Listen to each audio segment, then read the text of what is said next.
아멘. 오늘의 말씀의 주제는 아름답도다 좋은 소식을 전하는 자들이라는 주제로 함께 말씀을 전하겠습니다. 한번 말씀의 주제 다시 한번 같이 해볼까요? 아름답도다 좋은 소식을 전하는 자들. 아멘. 여러분, 오늘 말씀은 좀 원론적인 말씀을 통해서 좀 전하려고 합니다. 오늘 설교는 나름대로는 길지 않아요. 저 길게 못해요. 근데 또 짧게도 못하더라고요. 그래서 적절하게 오늘 말씀을 한번 해보도록 하겠습니다. 여러분, 청소년기가 되면 자아 정체감이 생기면서 스스로 나는 누구인가? 나는 왜 태어났을까?라고 하는 이 존재론적 질문을 하기 시작합니다. 이제 보통 아이덴티티라고 이야기를 하죠. 나는 누구인가? 왜 존재하고 있는가?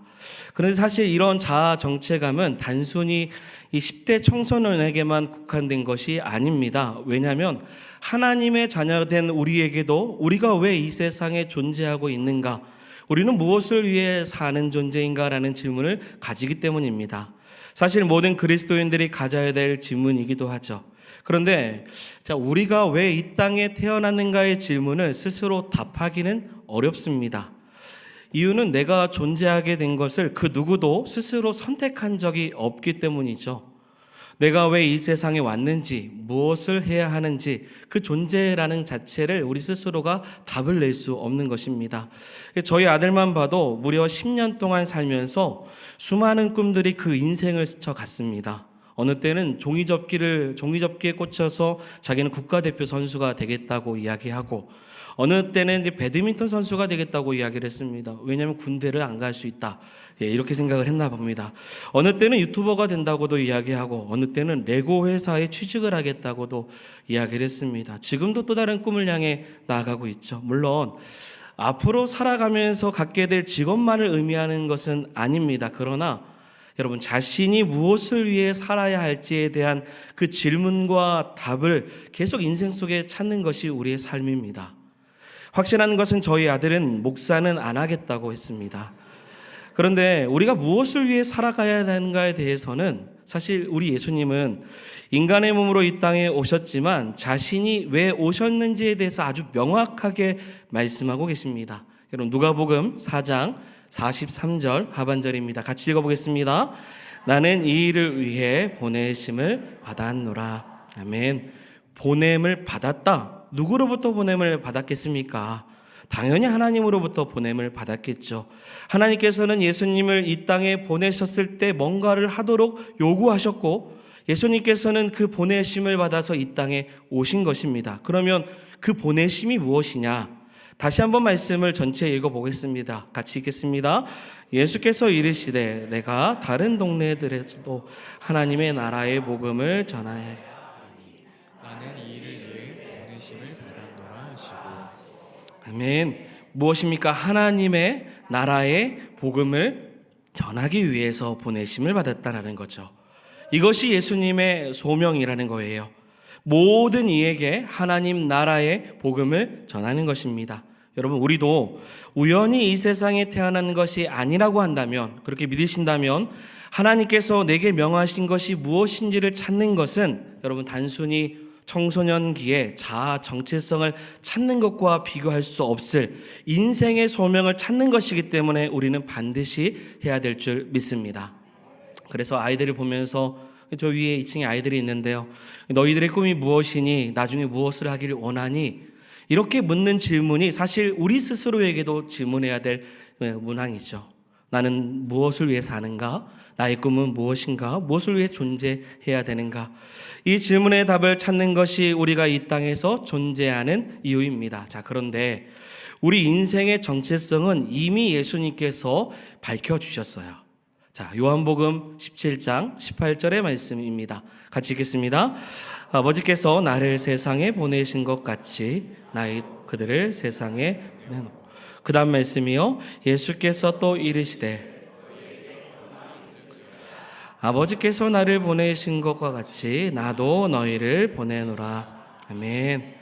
예수님께서는 명확하게 말씀하셨죠. 하나님께서 자신을 보내신 것과 같이 어떻게 하시겠다는 거, 너희도 보내겠다. 할렐루야. 우리의 인생길은 이미 하나님께서 또 예수님께서 지정하셨어요. 그리고 우리가 가야 될 길은 예수님께서 가신 그 길과 동일하다라는 것을 말씀하고 계시는 것입니다. 자, 그래서요, 이제 오늘 본문입니다. 로마서 10장은 예수 그리스도께서 가신 그 길이 무엇인지, 그리고 하나님 나라의 복음의 핵심이 무엇인지를 우리에게 전하고 있는 말씀입니다. 이제 말씀 속으로 한번 들어가 보죠. 로마서 10장엔 이스라엘의 구원을 간절히 소망하는 누구의 마음이 담겨져 있냐면 바울의 마음이 담겨져 있는 말씀입니다. 우리가 읽진 않았지만 10장 1절의 말씀을 한번 같이 보겠습니다.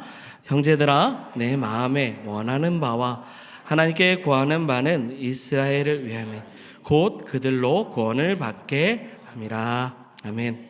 유대인들은 하나님께 열심은 있으나 올바른 지식, 진리를 따르지 않고 자신의 의를 세우면서 하나님의 의를 힘써 거부했습니다. 이게 로마서 10장 2절과 3절의 내용입니다. 바울도 그랬습니다. 과거에 그랬죠. 그들에게 있어서 구원에 이르는 것은 율법을 지켜내는 것이며 그것이 하나님에 의해 이르는 것으로 여겼어요. 자, 그러나 여러분, 예수 그리스도를 통해서 하나님의 의는 믿음으로 얻는다라는 사실을 누가 깨닫냐면 바울이 깨달아요. 성경의 근본적인 이야기를 그 바울이 깨닫기 시작합니다. 그래서 로마서 1장 17절의 말씀입니다. 잘 아시는 말씀이죠. 읽어보겠습니다. 복음에는 하나님의 의가 나타나서 믿음으로 이르게 하나니 기록된 바 오직 의인은 믿음으로 말미암아 살리라 함과 같으니라. 아멘. 이것이 바울이 깨달은 복음이고 선포한 복음이라는 겁니다. 이스라엘 백성이든 이방인이든 누구든지 이 복음을 듣고 예수 그리스도를 믿으면 구원을 받는다라는 거예요. 할렐루야. 그래서 우리는 이 본문을 통해서 구원의 놀라운 은혜를 발견해야 돼요. 자, 9절과 10절의 말씀입니다. 같이 읽겠습니다. 네가 만일 내 입으로 예수를 주로 시인하며 또 하나님께서 그를 죽은 자 가운데서 살리신 것을 내 마음에 믿으면 구원을 받으리라. 사람이 마음으로 믿어 의에 이르고 입으로 시인하여 구원에 이르느니라. 이 말씀 그대로 믿으시죠? 여러분, 구원의 원리가 여기 담겨져 있어요. 여러분, 9절 다시 한번 띄워주시고 하반절에 보면 뭐를 받아요? 구원을 받으리라 라고 나와 있죠. 여러분, 이 표현은 13절에도 나옵니다. 누구든지 주의 이름을 부르는 자는 구원을 받으리라. 아멘. 여러분, 여기서 받는다라는 것은 수동태입니다. 여러분, 이 말은 단순히 우리가 듣고 시인하고 믿는 그런 믿는 공식을 따르면 무조건이다, 그런 의미를 넘어서 뭐예요? 구원을 받아야 되는 거예요. 주셔야 받는 겁니다. 여러분, 다시 말씀드릴게요. 구원받은 사람은 예수를 주로 시인하고 하나님께서 그를 죽은 자 가운데 살리신 것을 믿어야 됩니다. 하지만 그 믿음의 고백을 참되게 하시는 분, 자, 그 다음 절이 11절이거든요. 그 후에 반드시 부끄러움을 당하지 않게 하시는 분이 우리 하나님이셔요. 그래서 그 구원을 누가 주시는 거예요? 하나님이 주셔야 되는 거예요. 그럴 때 주님께서는 말씀하시죠. 12절에 보세요. 주님은 주를 부르는 모든 사람에게 부요하시다. 그렇게 주의 이름을 부르고 주님을 찾는 자에게 반드시 구원을 주신다라는 거죠. 풍성한 구원의 은혜를 예수를 주로 시인하는 모든 사람에게 주시는 줄 믿습니다. 여기 있는 모든 이들이 구원을 받고 천국에 가는 것은 마땅한 거예요. 하지만 여러분, 이것은 받으리라 선물이에요. 하나님이 우리에게 주셔야 됩니다. 사람 스스로 구원에 이를 수 없습니다. 사람이 자신 스스로 그 공로에 이를 수가 없어요.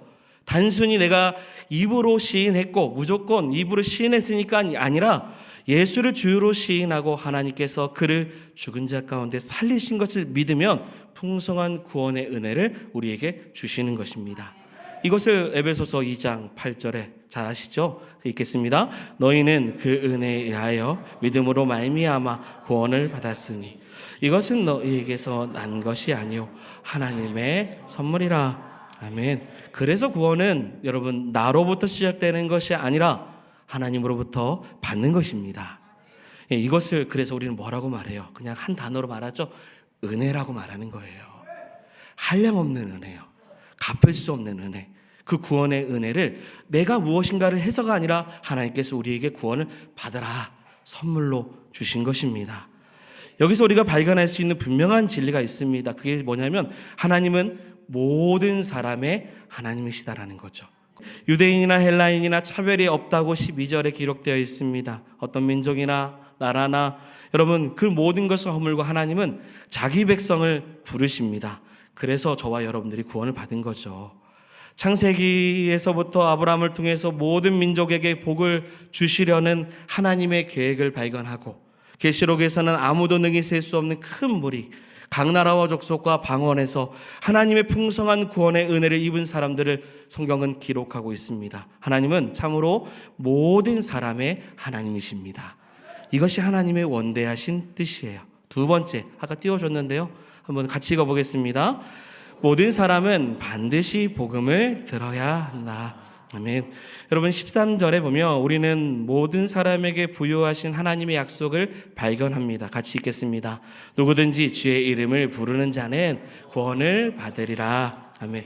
그리고 나서 이어서 여러분 14절에 전도와 선교의 필요성이 분명해지는 두 번째 진리가 기록됐습니다. 14절 있을까요? 읽겠습니다. 그런즉 그들이 믿지 아니하는 이를 어찌 부르리요? 듣지도 못하는 이를 어찌 믿으리요? 전파하는 자가 없이 어찌 들으리요? 아멘. 누구든지 주를 부르면 구원을 받는다라는 이 놀라운 풍성한 은혜의 약속은 전제 조건이 따릅니다. 그게 무엇입니까? 반드시 뭘 들어야 돼요? 복음을 들어야 되는 거예요. 여러분 논리적인 순서로 이해해보면 이렇습니다. 누구든지 여러분 주의 이름을 부르려면 먼저 주를 믿어야 합니다. 그리고 주를 믿으려면 먼저 주에 관한 이야기를 들어야 돼요. 주에 관한 이야기를 들으려면 주를 전파하는 자가 반드시 있어야 되는 것입니다. 그래서 바울은요 17절에 제가 오늘 좀 빠르죠? 이해하십시오. 같이 읽겠습니다. 믿음은 들음에서 나며 들음은 그리스도의 말씀으로 말미암느니라. 아멘. 결국은 전파하는 자가 있어야 듣고 믿고 따른다라는 거죠. 여러분 미국 워싱턴의 맥린 바이블 교회 담임 목사이신 데이비드 플랫 목사님 이름이 기억이 안 났네요. 그분의 저서에서 선교하는 교회가 되는 10가지의 방법을 기술하면서 30억 명이 넘는 사람들이 아직도 복음을 듣지 못했다고 말을 했습니다. 그리고 우리가 선교에 쏟는 모든 자원의 99%, 보내는 선교사의 97%가 이미 복음이 선포된 것으로 간다라고도 말을 했어요. 여러분 오해하시면 안 돼요. 이 말은 현재 선교 전략이 잘못됐다, 사역이 잘못됐다라는 말이 아닙니다. 복음을 들어야 할 사람이 여전히 많다라는 얘기예요. 복음이 들어갔는데도 여전히 복음이 필요한 사람들이 아직도 너무 많다라는 거죠. 복음이 이미 들어갔는데 예전에는 부유했고 풍성했는데 지금은 복음으로 황폐해진 땅이 있다는 거예요. 복음이 황폐해졌어요. 그래서 복음이 막혀있는 나라들이 너무 많다라는 거죠. 여전히 복음이 들어가야 됩니다. 어디 있습니까? 가까운 나라로 생각하면 중국이 있죠. 중국 선교사님들이 추방을 당하셨어요. 오래됐습니다. 중국 선교의 길이 막혔다고 해요. 일본 복음화율도요 0.8%에서 1% 현저히 줄어들고 있습니다. 북한 땅도 마찬가지입니다. 그리고 네팔은 그리스도인의 인구가 비율이 인구의 약 3% 정도 됩니다. 이 말은 반대로 말하면 여전히 97%가 복음을 들어야 된다는 거예요. 여러분 나라가 부유해지면 뭐합니까? 복음으로 가난해지기 시작하면요 그 나라는 소망이 없는 나라가 됩니다. 그래서 복음은 반드시 여러분 모든 사람들의 귀에 들려야 될 것입니다. 그래야 그들이 주를 믿고요 주를 부를 수 있어요. 그러면 하나님의 풍성한 은혜를 맛보고 구원을 받을 수 있는 것입니다. 아직도 듣지 못하는 이들이 너무 많아요. 세 번째입니다. 이게 마지막이에요. 자, 띄워주시고 같이 읽어보겠습니다. 복음을 말해야 할 사람은 바로 우리다. 아멘. 바울의 논리는 14절에서 15절로 이어져 가요. 오늘 본문에서요. 전파하는 자가 없으면 복음을 들을 수 없다. 이게 14절의 마지막 내용입니다. 그러면서 15절의 시작은 이렇습니다. 한번 띄워주시고 같이 읽겠습니다. 노란 글씨만 읽겠습니다. 보내심을 받지 아니하였으면 어찌 전파하리요? 아멘. 보내심을 받지 아니하였으면 어찌 전파하리요? 그런데 여러분 이 마지막 질문이 이게 질문 형태잖아요. 이 질문의 답을요 성경이 명확하게 주고 있기 때문에 사실 이 말씀은 거꾸로 거슬러 올라가면 답이 다 나와 있습니다. 결국 모든 사람이 주를 부를 수 있다라는 결론에 이르러요. 보세요. 이제 말씀을 거꾸로 올라가는 것을 한번 띄워주세요. 보십시오. 보내심을 받아야 전파하죠. 전파해야 듣습니다. 들어야 믿죠. 믿어야 부를 수 있습니다. 불러야 구원을 받습니다. 여러분, 이것이 지금 15절부터 거꾸로 9절까지 올라가는 내용이에요. 그래서 첫 번째 항목, 제일 윗줄 뭐예요? 보내심을 받아야 전파한다. 성경의 답은요, 이미 예수님께서 이 땅에 오신 명확한 뭐예요? 아이덴티티예요. 내가 왜 이 땅에 왔는지. 나는 보내심을 받아왔고, 나는 뭐예요? 전파하고, 그래서 듣는 모든 이들이 믿고 예수를 부르고, 그래서 구원을 받아야 된다. 이것을 위해서 예수님이 이 땅에 오셨어요. 하나님의 그 역사, 하나님의 나라의 복음을 온전히 증거하기 위해 평생을 그렇게 사셨습니다. 여러분, 우리 그리스도인도요, 바로 이 보내심을 받은 줄 믿습니다. 가서 모든 민족을 제자로 삼으라고 명령하셨기 때문이에요. 고로 우리는 뭐 해야 됩니까? 전파해야 돼요. 구원 받으셨습니까? 예, 받았으면 우리는 보내심을 받아야 돼요. 왜 나를 구원하셨나? 내가 이 땅 가운데 무엇을 해야 되는가? 아직도 복음을 듣지 못한 이들에게 구원의 역사를 증거하는 믿음의 사람들이 되어야 될 줄 믿습니다. 이 시간 우리에게 주시는 소명이 무엇인지를 생각해 보십시오. 모든 사람의 하나님께서 복음을 들어야 될 이들을 위해서 저와 여러분들을 보내실 것입니다. 바로 이 소명에 충실한 누군가를 통해서 그리스도의 복음이 들리고 그 은혜로 주를 믿는 구원의 역사가 일어날 것입니다. 이제 우리 차례예요. 보내심을 받은 자로서 그리스도의 복음을 누군가의 귀에 들려야 될 것입니다. 자, 결론적인데요. 여러분, 오늘 방송 선교 예배입니다. 여러분, 이 예배의 핵심 키워드는 무엇이겠습니까? 선교입니다. 그리고 그 선교를 하기 위한 매개체가 바로 무엇입니까? 방송이에요. 방송 선교는 믿는 자들만을 위한 하나님을 전하는 것이 아니라 하나님은 모든 사람의 하나님이 되심을 전하는 일을 하고 있는 사역입니다. 방송 선교는 모든 사람이 반드시 복음을 들어야 된다는 사명으로 이 일을 하고 있는 사역입니다. 제가 생각하기에는요. 그리고 믿는 자들을 위한 복음도 있지만 믿지 않는 자들을 위한 복음도 있어야 되는 것이죠. 여러분, 그래서 전북 CBS 방송국 입구에 가보면요, 누가복음 19장 40절의 말씀인데요, 참을 말하지 않으면 돌들이 소리 지를 것이다. 아멘. 이 말씀이 비석에 새겨져 있어요. 이 말씀은 뭡니까? 보내심을 받은 우리가 참된 진리를 반드시 뭐예요? 전해야 된다라는 거죠. 이 사명이 방송 선교의 사명인 것입니다. 그래서 이 사역이 정말로 귀하고 값진 줄 믿습니다. 제가 서울에서 한 사역을 할 때 강남 성심병원이 가까이 있었습니다. 이야기로는 설교 마칠게요. 그때 한 성도가 병원에 입원했어요. 그리고 치료를 잘 받고 퇴원을 했습니다. 그 성도는 병원에 입원하는 동안 교회를 오지 못하고 주일로 병상에 있게 되었습니다. 예배를 제대로 드리지 못했죠. 그래서 병동에서 핸드폰 어플로 기독교 방송을 시청한 겁니다. 그때 처음에는 병동에 있는 사람들이 기독교 방송 시청 소리를 싫어할까봐 작게 틀어서 들었는데 차츰 병동에 있는 사람들과 가까워지기 시작하니 이제 그 방송 소리를 대놓고 키기 시작합니다. 그리고 그분은 건강이 회복되어서 퇴원을 했습니다.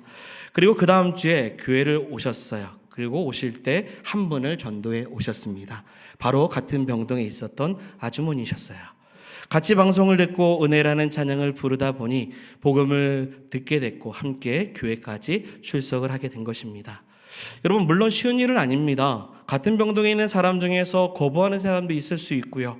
혼자 듣지 왜 같이 이렇게 시끄럽게 하냐고 유별나다고 말하는 사람도 있을 수 있습니다. 그런데요, 내가 하지 못하는 전도와 선교를 대신 방송을 통해서 말씀과 찬양이 전해지니 자연스럽게 우리가 뭐가 돼요? 복음의 통로로 쓰임받게 된다는 것이죠.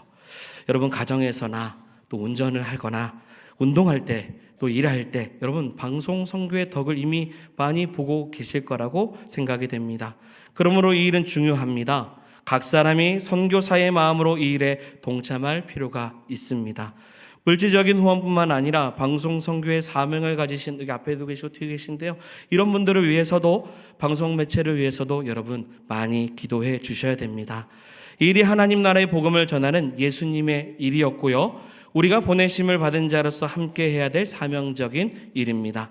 전도와 선교에 힘쓰는 우리 모두가 되어서 이 방송 선교가 남의 일이 아니라 우리에게 주시는 또 하나님께서 주시는 복음의 통로임을 기억하는 우리 모두가 되기를 주의 이름으로 축원드립니다. 아멘. 우리 함께 잠깐 찬양하고요. 함께 나가기 원합니다. 이 찬양을 모를 수는 있습니다. 그런데 이 찬양은 또 선교적인 찬양입니다. 함께 찬양 부르면서 우리가 복음 들고 나아가는 귀한 역사가 있기 원합니다. 주가 사랑으로 지으신 그 땅에 내가 나아갑니다. 주의 은혜로 가득할 그 땅에 내가 나아갑니다. 비록 지금 황폐하고 메마른 땅이지만 이제 주의 복음이 가득하도록 내가 나아갑니다. 나는 가리 주의 복음 위에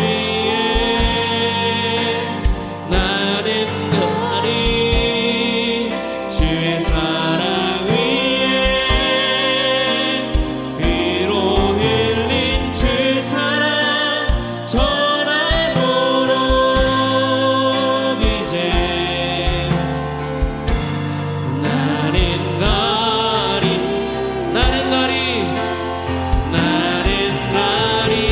주의 복음 위에 나는 가리 주의 사랑 위에 피로 흘린 주 사랑 전하도록 이제 나는 우리 마지막 한 번 더 나는 가리 주의 복음 위에 나는 가리 주의 사랑 위에 위로 흘린 주 사랑 전하도록 이제 나는 가리